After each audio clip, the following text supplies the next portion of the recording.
तो temperature ratio क्या होता है? It is defined as the ratio of rise in temperature of cold fluid to the maximum temperature difference between the two fluids. ठीक है, मतलब क्या बोल रहा है वो कि rise in temperature of cold fluid कैसे निकाला? तो T C not minus T C I. और मैक्सिमम टेम्परेचर कैसे निकाला? तो मैक्सिमम के लिए जो हॉट वाटर इंडेक्स टेम्परेचर रहेगा और जो कोल्ड वाटर इंडेक्स टेम्परेचर रहेगा वो दोनों में जो डिफरेंस होगा वो सबसे ज़्यादा मैक्स रहेगा। बराबर है? तो if T C not is equal to T C I हो जाए, मतलब T C not is equal to T C I हो जाएगा, तो जो टी की वैल्यू होगी वो 1 के इक्वल हो जाएगी। अब अगर टी सी नॉट की वैल्यू टी सी आई की वैल्यू हो जाए तो वहाँ पे टेम्परेचर रेशियो जो हो जाएगा वो 0 हो जाएगा। मतलब क्या ये कहना चाहता है कि दस the temperature ratio can vary from 0 to unity. मतलब आप जब भी प्रैक्टिकल करने जाओगे तो वहाँ पे आपको जो पी की वैल्यू होगी वो 0 से 1 के बीच में ही होगी। Means when inlet temperature of hot fluid equal to outlet temperature of cold fluid or the maximum heat is। मतलब जब T की वैल्यू अगर 1 हो जाए तो 1 मतलब क्या हुआ कि रेट ऑफ हीट ट्रांसफर जो है वो सबसे ज़्यादा हाईएस्ट मैक्सिमम। ठीक है, और यहाँ पे आपका जो डेफिनेशन वाला पार्ट है, एक्चुअली फॉलोइंग फैक्टर का मैंने डेफिनेशन करेक्शन फैक्टर का डेफिनेशन यूज किया। तो correction factor is a factor that can help to reduce the minimum rate of heat loss। क्या बोला? जो minimum rate of heat loss को वो रिड्यूस करने के लिए जो फैक्टर यूज करते हैं हम उसे करेक्शन फैक्टर। बाद में आप ये लिखोगे कि this correction factor is used for the analysis of heat exchanger, and for this there are two different dimension variables used for क्या बोलते हैं करेक्शन फैक्टर। पहला डायमेंशन पैरामीटर कौन सा है?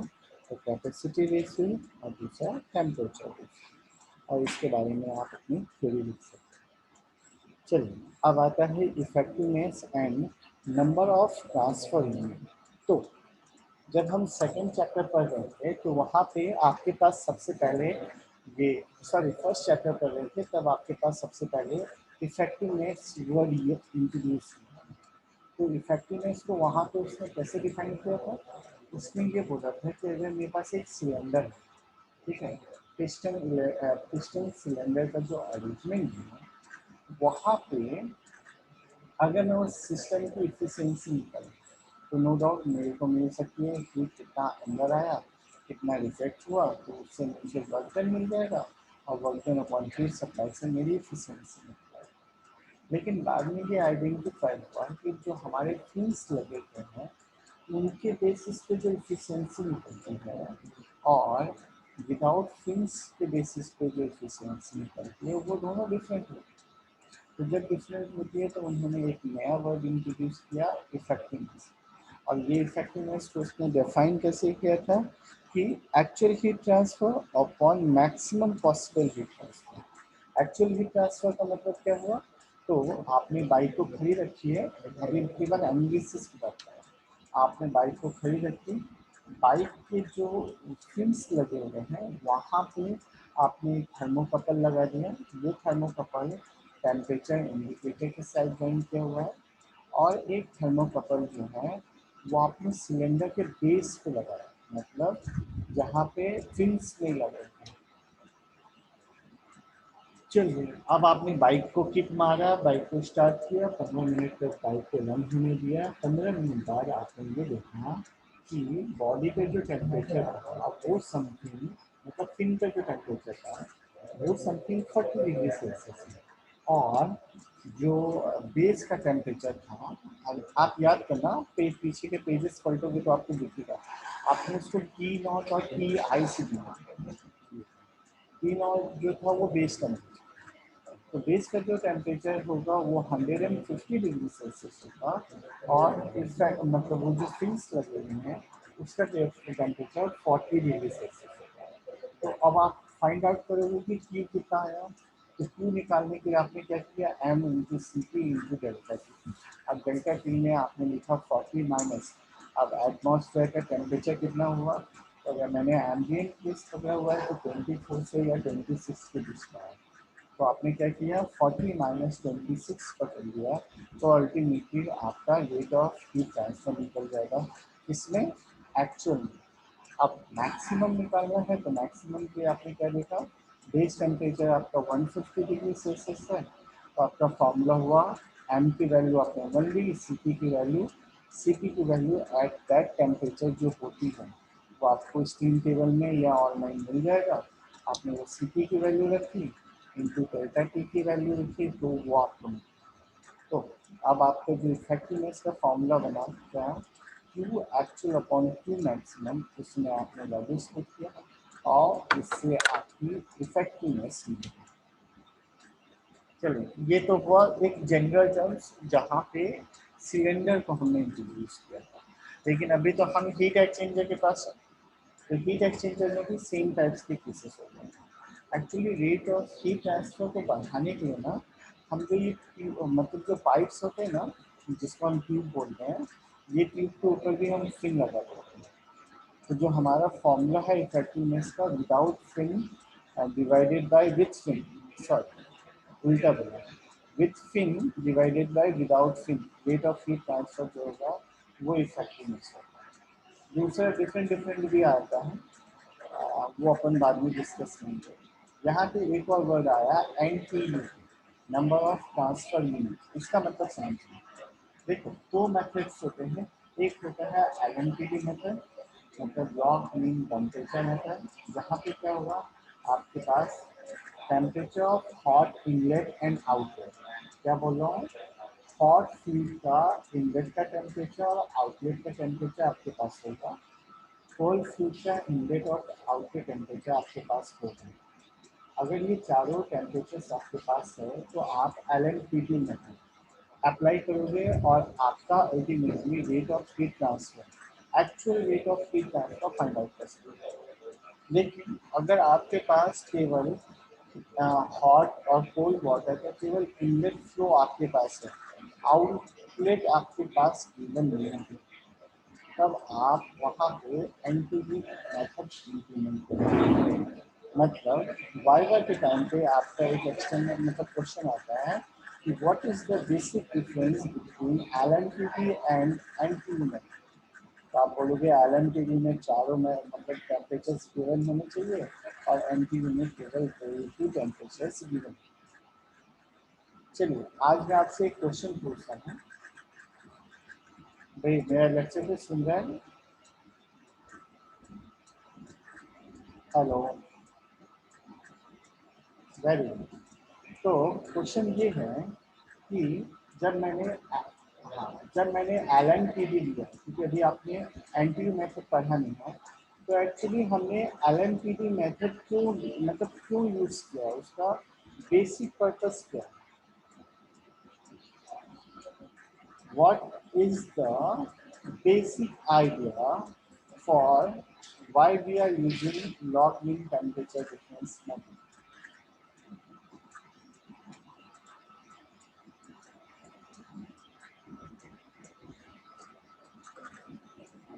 Log in temperature difference method हम क्यों मतलब यूज कर रहे हैं, उसका बेसिक मतलब क्यों है, क्या रीज़न है कि हमें L M T D method use करना।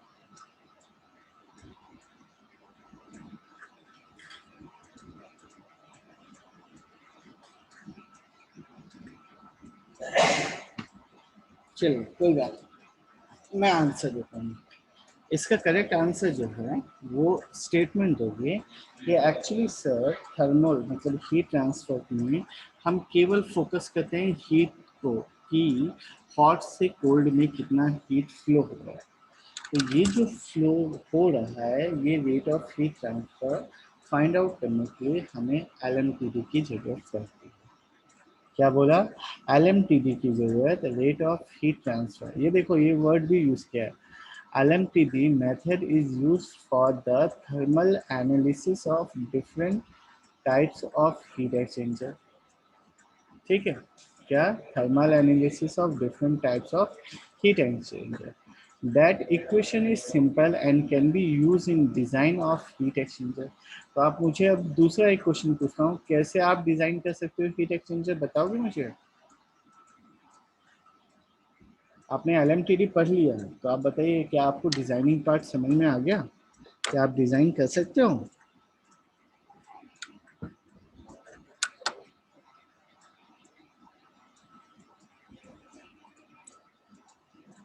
चलिए, आज का आपका असाइनमेंट है कि आप सभी को एक एक्सेल सीट बनानी है। आप मुझसे हेल्प लेना।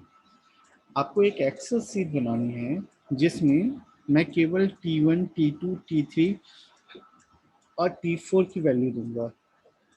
मतलब आपने यहाँ पे वैल्यूज लिख दी, यहाँ पे लिखा THI, THO, TCI और TCO। ये चार वैल्यूज रखूंगा। जस्ट एक एक एग्जांपल देता हूँ। 90 degree Celsius, 45 degree Celsius, 25 degree Celsius and 40 degree Celsius. अब इसके बेसिस पे आपको पूरा का पूरा एक क्या बोलते हैं, एक्सेल सीट में डिज़ाइन बनाना है कि उसका लेंथ कितना होगा, उसका डायमीटर कितना होगा, और अगर कुछ एक रेट मान लेना, अगर पर केजी इतनी रुपीज़ है तो आपका जो डिज़ाइन कंप्लीट होगा उस समय उसका कितना कॉस्ट होगा। एक्सेल सीट में ये आपको बना के मुझसे सबमिट करना है। ये इस सेमेस्टर का आप ये सब कर सकते हैं। इंडिविजुअल का चाहता हूँ तो जितने लोगों को एक्सेल समझ में आता है या पता है वो पहले खुद मतलब खुद मेरे से क्लियर कर लें और फिर बाद में लोगों को समझा देते हैं, क्योंकि ये फ्यूचर में आपके काम आएगा। चलिए, अब इफेक्टिवनेस यहाँ पे याद रखिएगा, एप्सिलॉन से डिनोट कर लेना। तो एप्सिलॉन इंटू NTU। ये कुछ मतलब मैंने एक दो बार देखा है कि GPSC ने भी इसको पूछा है। गुजरात पब्लिक सर्विस कमीशन ने पूछा है कि epsilon dash NTU what is the full form of this one. तो आपको याद रखना है effectiveness number of transfer unit. और इफेक्टिवनेस का फॉर्मूला क्या हुआ, तो Q actual upon Q max. ठीक, और वो तो मैंने आपको आगे समझा ही दिया कि Q एक्चुअल और Q मैक्स क्या होता है। चलिए, अब आते हैं इसके डेरिवेशन पार्ट पे। तो सेम है, पैरेलल की अलग होगा और काउंटर की अलग होगा। तो पहला स्टेप जो लिखा आ रहा है उसने बोला कि the hot fluid is cooled to inlet temperature of cold fluid, the cold fluid is heated to inlet temperature of hot fluid. Such condition can be achieved in the counter flow heat exchanger with infinite length. मेरे ख्याल से आपको ये बात समझ में आ गई। तो Q max is equal to क्या होगा, C minimum THI minus TCI, और MCP, C मिनिमम मतलब M into CP of C minimum into THI minus TCI। मतलब ये वर्ड को उसने सिंप्लीफाई में C मिनिमम वर्ड से लिखा है ना, जो हमने पहले पढ़ के रखा हुआ है। ठीक, सो और इसी तरीके से CH और हम लोग CC वर्ड यूज कर रहे थे।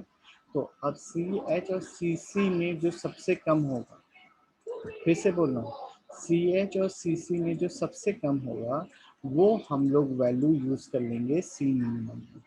इनमें से पहले आपको देख लेंगे। ठीक है, तो ये क्या लिखा है, where C minimum is the smallest value of CH और CC either for hot or cold fluid depending upon the product of specific heat and mass flow।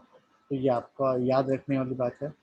तो इफेक्टिवनेस जो होगा एक्चुअल क्या होगा, तो MH into CPH THI minus TC not. ये जो actual आप काउंट करते हो उसकी बात कर रहे हैं लोग, बराबर। और मैक्सिमम कितना होगा, क्योंकि हमारा जो फॉर्मूला था वहाँ पे एक्चुअल अपॉन मैक्स था, तो मैक्स होगा M इंटू CP जो मिनिमम हो into THI hot fluid temperature minus cold fluid temperature. इन दोनों के बीच में जितना ज़्यादा डिफरेंस होगा उतनी ज़्यादा मेरी वैल्यूज़ बढ़ जाएगी।